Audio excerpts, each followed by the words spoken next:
And welcome back, everyone, for Week 5 of the 2017 NFL season. Well, I went 3-1 with my ATS picks last week, stupid Browns. It was another wacky week filled with all kinds of upsets. Hopefully things are starting to settle down. Here are the picks.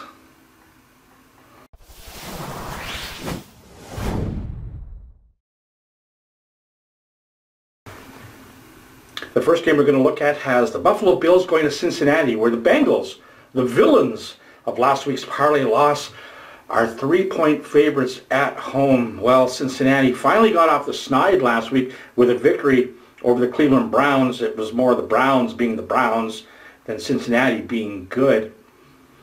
Buffalo knocked off the Falcons in Atlanta last week, a very rare feat.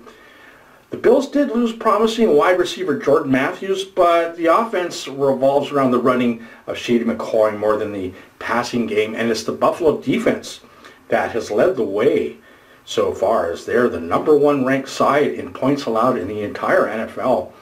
The front four might actually be the best in the league.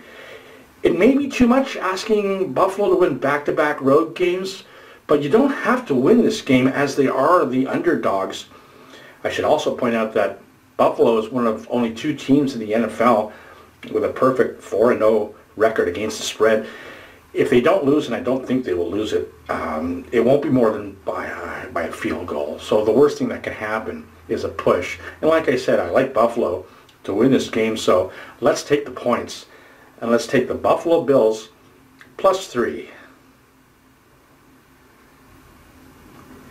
The second game we're going to look at has the Arizona Cardinals going to Philadelphia, where the Eagles are 6.5-point favorites at home.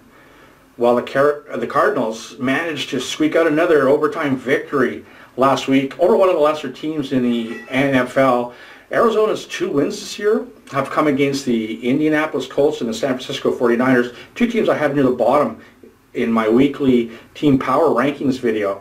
It's a big step up this week in terms of competition, as the Philadelphia Eagles are a much better opponent on both sides of the football, and the Eagles are especially tough at home. Philadelphia's only won their last 2 games by a combined 5 points, but one of them was against the Giants. And those NFC East division rivalry games are always really tough. The other win was on the West Coast, and it's never easy to travel and win there. When the Cardinals have faced top competition, they haven't played very well, and the Eagles fall into that category. Arizona remains without all-world running back David Johnson, and that means quarterback Carson Palmer will have to win games for them, and I don't think he can do it, especially against teams like the Eagles. The line is under a touchdown, so let's lay the points, and let's take the Philadelphia Eagles -6.5.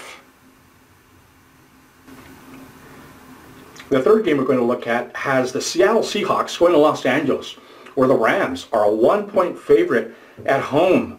Well, who would have expected that 1/4 of the way into the NFL season, the Los Angeles Rams would be sitting on top of the NFC West division? That's exactly where they are. We knew that the Rams had a good defense, but it's been their offense that's been one of the biggest surprises of the still young 2017 NFL season. The Rams shocked all of us last week when they went into Dallas and beat the Cowboys at Jerry World. The Seahawks have been all right, but their only 2 wins have come against San Francisco and Indianapolis. Ironically, the same 2 teams Arizona's beaten for my second pick. Even when the Rams weren't very good and Seattle was a Super Bowl contender, the Rams would give the Seahawks fits every year, especially in their home game. I really like the Rams' high-octane offense to outscore anything that the Seahawks can do. It's a very low spread. It's just 1 point. It's almost a pick 'em. So let's lay that point, and let's take the Los Angeles Rams -1. And while we're at it, the total in this game is 47.5. These 2 teams have scored the most points in their last 2 games of any teams in the NFL. Offensively, Seattle struggled at the beginning of the year, but quarterback Russell Wilson has put that offense on his big shoulders. The Rams lead the NFL in scoring, and in the games they've played, they've been the 2nd most points scored combined.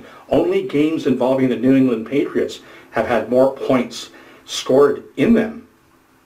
I know these two teams played to low-scoring games last year. Both of those games were pretty low-scoring, but the Rams' offense is a lot better this year, and the Seahawks' defense isn't as good as last year, so I expect a lot of points to be scored.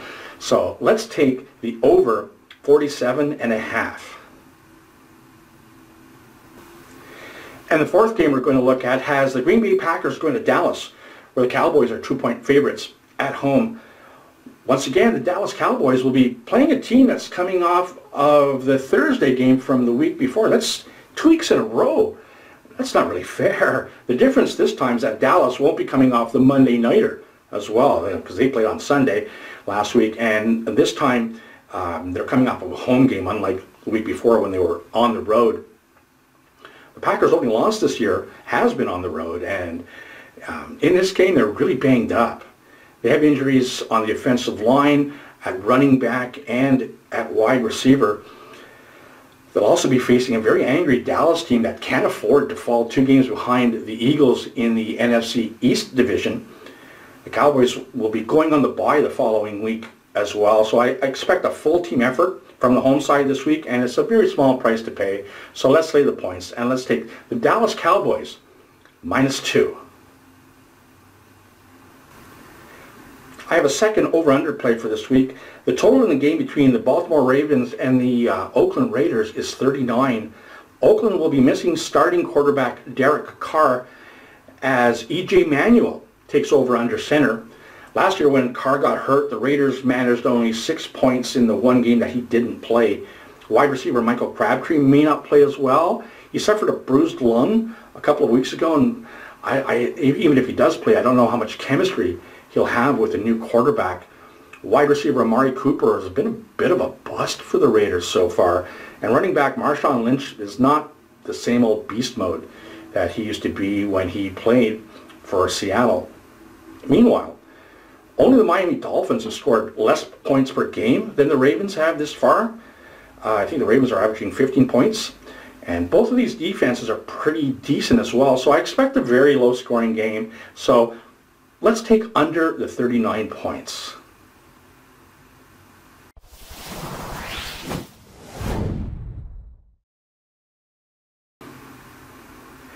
Here's my Let's Take the Man's Money parlay play. We came close last week, 3 out of 4. That's 2 of the last 3 weeks that we've just missed it by 1. Here are my picks. We'll take the Philadelphia Eagles -6.5, the Los Angeles Rams -1. We'll take the Dallas Cowboys -2. We'll take the Buffalo Bills on the money line, and we'll take over the 47.5 in the Seattle LA Rams game. A $25 bet will get us $796.99. Good luck. Here's my 6-game, 6-point teaser play. We'll tease the Eagles down to basically a pick 'em at -0.5 point. We'll tease Buffalo up from 3 to 9 and take the Bills at +9. We'll tease the Rams from -1 to make them 5-point dogs. We'll do the same thing with Dallas. We'll tease them from -2 and make them 4-point dogs. We'll tease the line in the Seattle-Los Angeles game from 47.5 down to 41.5 and take over 41.5. And in that Oakland-Baltimore game, the number's 39. We'll tease it up to 45 and take under 45. A $25 bet will get us $175. Good luck.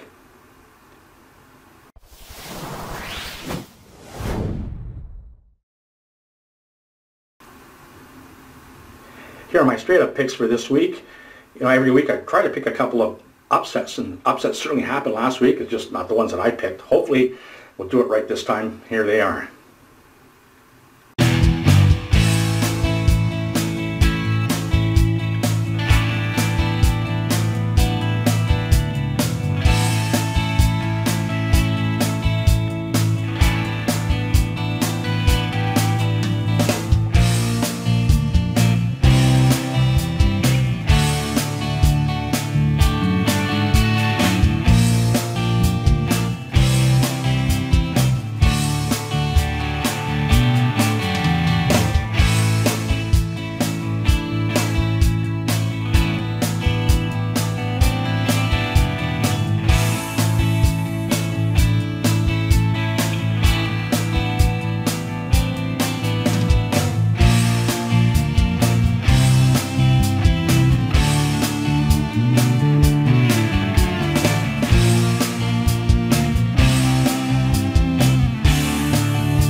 Okay, so those are my picks for this week.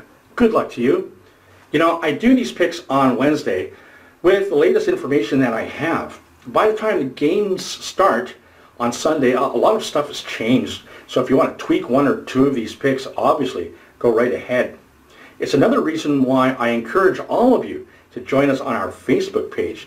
We talk about changes in the lines and totals, spreads that look pretty suspicious, and all kinds of stuff like that, because things do change between Wednesday and kickoff time. So make sure you check out the NFL YouTube Prognosticators Facebook page. I'll leave the link below. Okay. For the Geo Knows YouTube channel, I am Geo. Let's take the man's money.